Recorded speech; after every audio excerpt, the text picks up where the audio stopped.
Hello friends, நான் இப்போ உங்களுக்கு ஒரு கப்பு கை ப்ளவுஸ் தைக்கிறத பற்றி காண்பிக்கேன் பாருங்கள். ராஜா சேனல்லேருந்து. ஃபஸ்ட்டு துணியோட அகலம் நமக்கு எவ்வளவு துணி எவ்வளோ சுருக்கு வேணுமோ அதுக்கு தகுந்தவாறு துணி அகலம் அதிகமாக எடுத்துக்காங்க. உயரமும் அது உங்கள் சாய்ஸ். உங்களுக்கு எவ்வளோ தேவை இருக்கோ, எவ்வளோ நிலக்கை சுருக்கு வேணுமோ அந்த அளவுக்கு உயரம் எடுத்துக்கலாம். எடுத்துக்கிட்டு என்ன பண்ணணுன்னாக்கி ஃபஸ்ட்டு சுருக்கு முடியாத அகலம் எவ்வளோ இருக்கணுன்னாக்கி ஒரு 4 இன்ச்சு விட்டுட்டு அப்புறமா நீங்கள் சுருக்கு வைக்க ஆரம்பிங்க.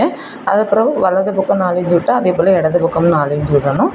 விட்டுட்டு 1 இன்ச் அளவுக்கு அகலம் எடுத்து அதை அரை இன்ச்சாக மடித்து கொண்டு வரணும். கொண்டு வந்த பிறகு அந்த சுருக்கு வச்சு முடித்த அப்புறமா ஆப்போசிட் பக்கம் அப்படின்னாக்கி நம்ம வலது பக்கமாக இப்போ சுருக்கு வச்சுட்டு வந்திருக்கோம்னா அது இடது பக்கமாக திருப்பி வைக்கணும். கீழ்ப்பக்கம் வரும்போது இடது பக்கமாக அந்த சுருக்கை மாற்றி வைக்கணும். சுருக்கை மாற்றி வச்சு நம்ம தைக்கணும். தைக்கும்போது அது என்னென்னா அந்த கப்பு அழகாக நிற்கும்.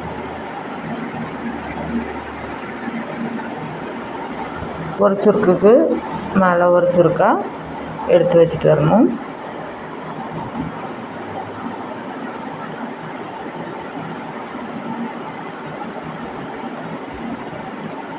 அடுக்கடுக்காக சுருக்கு வச்சு அந்த ப்ளவுஸ் அழகாக இருக்கும். இது எப்படின்னாக்கி சுருக்கு வைக்கிறது 1 இன்ச்சுக்கு மேலே வைக்கிறேன். ஏன்னா இது வித்தியாசமாக இருக்கும் பார்க்குறதுக்கு. பிரில் போல் எழும்பி நிற்கும் அந்த சுருக்கு கீழே.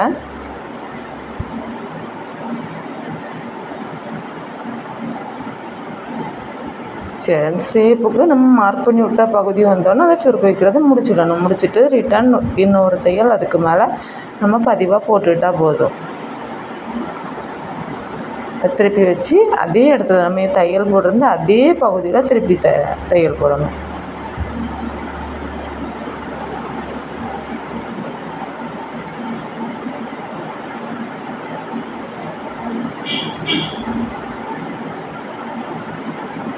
ரெண்டு தையல் போட்டுதாங்க. 2 போட்டு அந்த சுருக்கு அழகாக அப்படியே நிற்கும் நமக்கு பார்க்குறதுக்கு ஸ்டிப்பாக. அப்புறம் நூலை கட் பண்ணி எடுத்துக்காங்க. எடுத்துட்டு கையோட சுற்றளவு இப்போ 2 பக்கமும் சுருக்கு வச்சாச்சு. இனி கைக்கு சரிவு கணக்கு பண்ணணும். கை சரிவு கணக்கு பண்ணி கட் பண்ணணும். அப்போ என்னென்னா சுருக்கு வச்ச பகுதியை சென்டராக கணக்கு பண்ணி எடுத்துகிட்டு ஆப்போசிட் பக்கம் ஒரு 3.5 இன்ச்சு 2 கையும் சேர்த்து மடித்து வச்சுக்காங்க. வச்சுட்டு ஒரு 3.5 இன்ச்சு சரிவுக்கு மார்க் பண்ணணும். மார்க் பண்ணிவிட்டு கட் பண்ணிக்காங்க. இது நம்ம தச்சு முடிச்சப்புறம் கட் பண்ணுறது நல்லா யூஸ்ஃபுல்லாக இருக்கும். ஃபஸ்ட்டே கட் பண்ணிவிட்டு சுருக்கு வச்சா கொஞ்சம் கஷ்டமாக இருக்கும்.